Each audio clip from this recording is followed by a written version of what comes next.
বনলতাকে divorce দিয়ে লাজুর সাথেই নতুন সংসার শুরু করবে অনুভব। সম্পূর্ণ জানতে হলে দেখতে থাকো। গল্পের শুরুতেই দেখা যায় বনলতার কুকীর্তি সবার সামনেই ফাঁস হয়ে গেছে।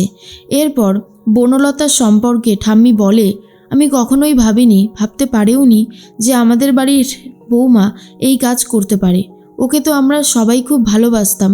প্রথমবার যখন ও চলে গেল তারপরেও ওকে আমরা ফিরিয়ে নিয়ে এসেছিলাম এই বাড়িতে, কিন্তু ও যে এসে এরকম টাইপের কিছু কাজবাজ করতে পারে সেটাই আমরা কখনো ভাবতে পারিনি। খুব অন্যায় করেছে বনলতা, এটা নিয়ে কিন্তু কোনো সন্দেহ নেই। ঠিক সেই মুহূর্তেই জেঠুমণি বলে, একদমই তাই। এর মাঝখানেই সুনিতা অর্থাৎ বনলতার মা বলে, আমি জানি আমার মেয়ে অন্যায় করেছে, ওকে যদি আর একটা সুযোগ দেওয়া যায় তাহলে খুব ভালো হবে, একটা সুযোগ দিন না। কিন্তু ঠাম্মি বলে, আমি সুযোগ দেওয়ার কে? শর্মিলা বলে, মা আপনি যা বলবেন ভেবেচিন্তে বলবেন, কারণ এটা কিন্তু আপনার নিজের নাতির ফিউচারের বিষয়। তখন ঠাম্মি বলে, এখানে যার ফিউচার কৃষ্ণ, সে ঠিক করবে কি করবে না করবে। আমার মনে হয় যার জীবন তার ঠিক করলেই সব থেকে ভালো কিছু হবে। অনুভব তখন বলে, আমি জানি না আমি কি করব, তবে বনলতার সাথে আমার এই বিষয়ে আগেও অনেক কথা হয়েছে। আমি জানতাম বনলতা অন্য কাউকে ভালোবাসে, আর সেই জন্যই সে বিয়ের রাতে ওইভাবে বাড়ি ছেড়ে চলে গিয়েছিল। কিন্তু আমার কথাটা অন্য জায়গায়। ও যদি কাউকে ভালোই বাসতো তাহলে আমাকে বলতো, আমি এই বিয়েটা অনেক আগেই ভেঙে দিতাম। কিন্তু ও না বলে আমার সাথে লাজুর সাথে অনেক বড় অন্যায় করেছে, সেটা কি আর ও অস্বীকার করতে পারবে? এরপরই জেঠুমণি বলে, তখনও করেছে আর এখনও করছে। ও লাজুকে বাড়ি থেকে চলে যেতে দেখছিল, তবুও বলেনি শেষ পর্যন্ত যে এই সব কিছুর পিছনে রয়েছে ও। লাজুর কত বড় ক্ষতি হতো, ও তো ডাক্তারি পড়তেই পারতো না, এত দূর এসে শেষ পর্যন্ত থেমে যেতে হতো।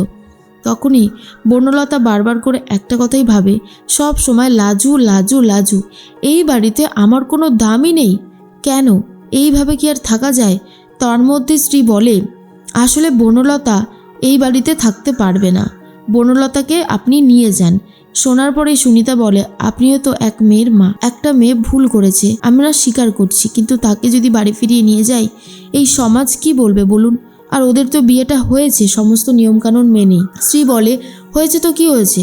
আপনার মেয়ে যদি বাড়ির গয়না চুরি করে বিক্রি করে দেয় তার প্রেমিকের জন্য, তাহলে কি সেটা মেনে নেওয়া যায়? তখনই ঠাম্মি বলে, আমরা মধ্যবিত্ত ফ্যামিলিতে থাকি, আর সেখানে গয়না মানে আমাদের কাছে লক্ষ্মী, আর সেই লক্ষ্মীকে বিক্রি করে টাকা জোগাড় করে ও ওর কুকীর্তি ঢাকতে সেগুলো দিয়েছে। এটা তো কত বড় অন্যায়। আপনার কপাল ভালো আপনার মেয়েকে আমরা পুলিশের হাতে তুলে দিইনি, বলছি নিয়ে যেতে। তখনই বনলতা বলে, ঠাম্মি আমি এই চুরিটা করতে চাইনি, কি করব বলো? তোমাদেরকে এতটাই ভালোবেসে ফেলেছিলাম, অনুভবকে এতটাই ভালোবেসে ফেলেছি, ভেবেছিলাম এই সব কিছু ঠিক হয়ে যাবে, আমি অনুভবের সাথে সুখে শান্তিতে সংসার করব, এটাই ভেবে কাজটা করেছি, কিন্তু বুঝতে পারিনি এরকম কিছু হতে পারে। প্লিজ তোমরা আমাকে ক্ষমা করে দাও। কিন্তু স্ত্রী থেকে শুরু করে বাড়ির কেউই ক্ষমা করতে চায় না বনলতাকে। অনুভবের বাবা বলে, মানলাম তুমি একটা অন্যায় করেছো, কিন্তু অন্য কারোর উপরে সেই দোষটা চাপিয়ে দিচ্ছিলে কেন? তোমার কথা শুনে আমরা লাজুকেও অনেক খারাপ কথা বলেছি, মেয়েটা চলেই যাচ্ছিল, শেষ পর্যন্ত সত্যিটা সামনে এসেছে বলে আমরা আসল অপরাধীর নামটা জানতে পেরে গেছি। এমন কোনো অন্যায় আর তুমি করো না বনলতা, অন্তত এটুকু বোঝো যে অন্যায় করছো নিজে আর ফাঁসাচ্ছ অন্য কাউকে। তার মধ্যেই অনুভব ভাবে, বনলতার সাথে আমি থাকতে পারবো না, সেটা কোনোভাবেই সম্ভব নয়। কিঙ্কিনি আর অনু লাজুকে বোঝাতে থাকে, বলে, লাজু তুমি এটা অন্যায় করছিলে, অন্য কারুর অন্যায়ের ভার তুমি কেন নেবে? যে অন্যায় তুমি করোইনি সেই অন্যায়ের দায়ভার তুমি কোনোভাবেই নেবে না, কথাটা মনে রাখো। লাজু তখন বলে, আসলে আমি ভেবেছিলাম যে সব কিছু ঠিক হয়ে যাবে, বনলতা দিদি এই বাড়িতে সুখে শান্তিতে সংসার করতে পারবে। তখন কিঙ্কিনি বলে, তোমার অবস্থা কি হতো? তুমি তো হোস্টেলে কবে যাবে কোনো ঠিক নেই, তোমার পড়াশোনাটাই বন্ধ হয়ে যেত। এত লড়াই করেছো, এত লড়াই করে এই জায়গাটাতে এসেছো, সেটা কি শুধুমাত্র ছেড়ে দেবে বলে? এর মধ্যেই ফোন করেছে সুদেব আর বলে, লাজু তুই আসবি তো আজকে? আগের 2 সপ্তাহে তুই কিন্তু আসিসনি, সেই জন্য মা খুব রেগে গেছে, এবারে কিন্তু তোকে আসতেই হবে। লাজু বলে, যাব আমি যাব।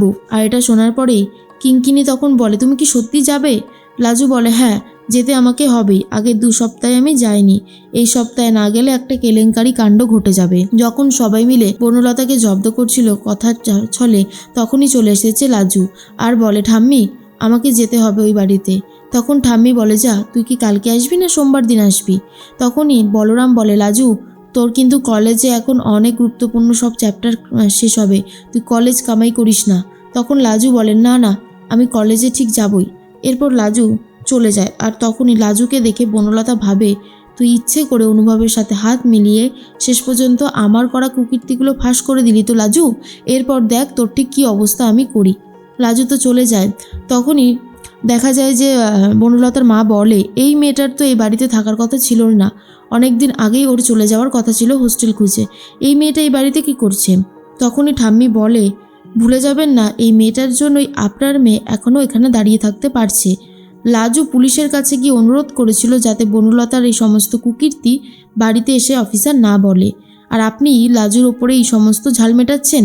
কেমন মা আপনি নিজের মেয়েকে শাসন না করে অন্যের মেয়েকে দেখছেন? এরপর সুনীতা আর কিছু বলার মতন অবস্থাতে নেই। এর মধ্যে অনুভব রাস্তাতে লাজুর পেছন পেছন হাঁটতে শুরু করে আর বলে, তোমাকে তো অনেকক্ষণ থেকে বলছি দাঁড়াতে, তুমি কি কথাটা কানে শুনতে পাচ্ছ না? লাজু বলে, আমি তোমার সাথে কোনো কথা বলতে চাই না। কেন করলে তুমি এমনটা? বনলতা দিদির কুকীর্তিগুলো ফাঁস করে দিলে কেন? অনুভব বলে, বেশ করেছিলাম, ও তো তোমার উপর কোনো দয়া দাক্ষিণ্য করলোই না, আর তুমি ওকে নিয়ে এখনও পড়ে আছো।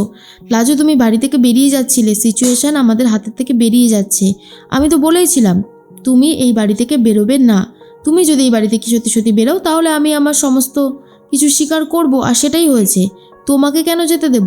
তুমি কোনো অন্যায় করনি, আমি তোমাকে ছেড়ে থাকতে পারবো না। আর এটা শোনার পর লাজু বুঝতে পেরে যায় কতটা ভালোবাসে অনুভব লাজুকে। কিন্তু লাজু ভাবে কি করবে? বাড়িতে যে সুদেব রয়েছে, সুদেবকে ছেড়ে অন্য কারোর সাথে নতুন করে সংসার পাতা, সেটা কি আদৌ সম্ভব? এরপরে অনুভব বলে, তুমি কোথায় যাচ্ছ? তুমি ওই বাড়িতে যাচ্ছ তো? কালকে ফিরে এসো প্লিজ, তোমাকে ছেড়ে আমি থাকতে পারবো না। লাজু এই অবস্থায় কি করবে বুঝতে পারে না। এদিকে লাজু তো চলে গেছে সুদেবের বাড়িতে। যাওয়া মাত্রই অশান্তি শুরু। এরপর সুদেব বলে, লাজু তুই যেন কেমন একটা বদলে যাচ্ছিস রে, তুই আদৌ আমাকে ভালোবাসিস তো? লাজু তখন বলে, বাসি তো। সুদেব বলে, তাহলে 3 সত্যি করে বল যে তুই আমাকে ভালোবাসিস। সেই সময় লাজু আটকে যায়, কি বলবে বুঝতে পারে না, টেনশন করতে থাকে। আর অন্যদিকে লাজুর না থাকাটা কিছুতেই মেনে নিতে পারে না অনুভব। বনলতা ভাবে সুদেবের বাড়িতে গেছে লাজু, আর এই সুযোগেই সুদেবকে উস্কে দিতে হবে যাতে ও লাজুকে এখানে না পাঠায়, লাজুর আর ডাক্তারি পড়া না হয়। লাজু 3 সত্যি করে সুদেবকে ভালোবাসার কথা বলতে না পারা মাত্রই সুদেব বুঝতে পারে লাজুর মনে অন্য কেউ জায়গা করে নিয়েছে।